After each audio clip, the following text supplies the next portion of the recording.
Welcome back to What Arty Noobs with Channel Disturbance. This is the Fifi La Pew Pew. It's the 105 leFH18B2, the French Tier 5 Premium SPG, and we're located on the north spawn of Steppes, and it's being commanded by MCHammereD. Now, what can I tell you about the Fifi, or the leFH as many people call it? Well, it's a conversion of a French heavy tank, the Char B1 bis. And they were built after the capture of France, or the fall of France in 1940.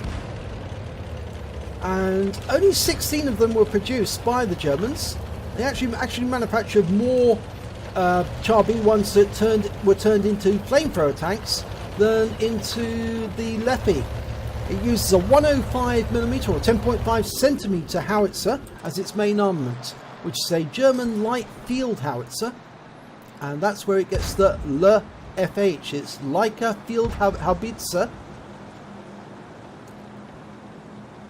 And he's looking down the west side of the battlefield, but he's found some targets on the east side. An A43 rocking backwards and forwards just behind that ridgeline there, or that hill. Oh, he's popping out. There's a T-3485M. Better target, round out. Direct hit. Now this gun is very accurate. When it's dialed in fully on its target, it can fire a round, dial in the aim, and reload within about 8 seconds, and then hit the target again. So it's very difficult for the enemy tank when they've been tracked, because they will keep getting hit again and again and again before they can repair their tracks. And he hit that OI, got him for 135 hit points, fires another round in, gets another hit for 119. So you can see what I mean. It's rapidly hitting the enemy again and again repeatedly. I think it's one of the things that makes tank drivers hate it so much, because it's such an accurate gun. And again, got another hit there. He's picked another target. It's going to have to let the aim dial in. As you can see, he does get reticule bloom every time he moves the vehicle. But he gets a hit there on the M4, and he runs into that rock because he's not looking where he's going. Probably because he was hit. Fires another round in. I'm not sure if he got a hit there. I don't think he did. But he was backing up a little, and of course that's called the reticule to bloom again. But he's going after the A43. Fires around, gets a splash hit. Did critical hit damage to the A43, but that Cromwell's retreating. Fires around in. No, just behind him. But he can hit the OI, and that's what he's aiming for now. Round out. Direct hit, 35 hit points. And he's working out where it's going to be. Fires. And he gets a hit. 145 hit points this time. Next shot should be at the end of that OI. And yes, he takes it out the game for 83 hit points. Now, KV1's turned up, and he's only on 348 hit points. Nice lead. Right into the rear of that KV1. 57 hit points, 1 critical hit. I think he tracked it. Pretty sure he did. He's fired a round in anyway. It didn't hit the target. So the KV1 was moving before the round arrived.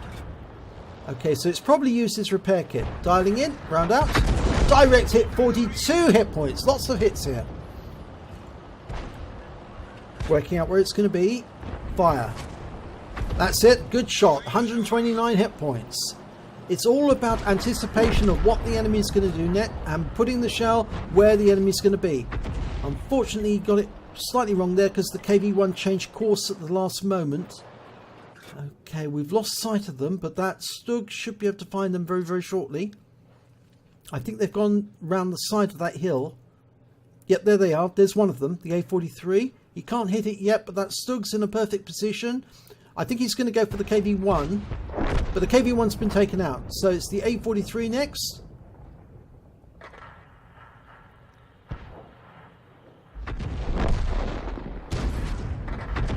Right, there's still 7 of the enemy to kill here. And unfortunately, they're down to just 4 now. In fact, they've managed to kill 1 of the enemy, so there's no 6 of the enemy against 4 of their team. So they really are up against it. Oh no, they just lost one of the Stugs to the enemy Bishop, and he's got a hit there. That was a hit on the enemy Stug. Is he going to fire again? Yes, he does. And he kills the Stug. It was a Stug 4, and he took him out. Looks like he splashed him to death as well. But now, unfortunately, he's faced with the fact that he's got a Churchill gun carriage up at the other side on that opposite ridge, on the other side of the cap. And the other member of his team that's remaining is the VK3601, and he's coming back to the cap. He's still got most of his health, but they are facing 5 enemies.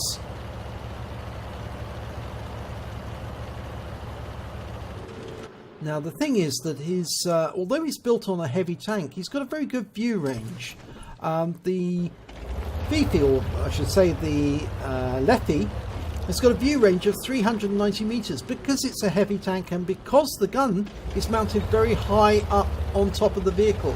So the people on top of the tank basically actually have very good view range. They can see the target long before the enemy can see them usually. And I think he's hoping that the enemy will come into sight first and then he can shoot at them before they know he's spotted them. And he's trying a few shots where he thinks the enemy might be.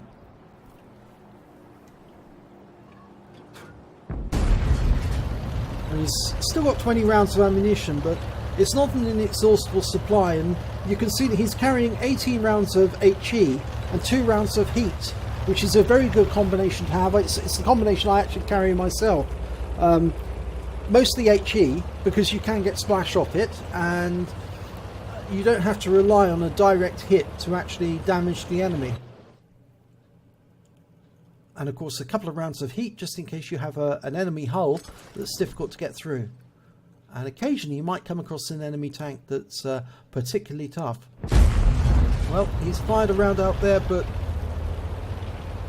I just think that really may be better to hold on to your rounds until you can see the enemy now.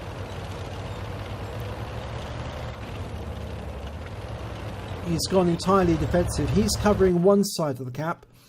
The VK's covering the other side and the Churchill's in the middle. Now he's aiming at some of the bushes where the enemy Arty might be located. Now an enemy tank was seen in that position earlier in the battle. Oh, he hit something! The shell disappeared, there was no explosion, so he definitely hit the target. The T-14 might be there. Oh, he's just taken a hit from the Bishop. 203 hit points. And there's the T-67.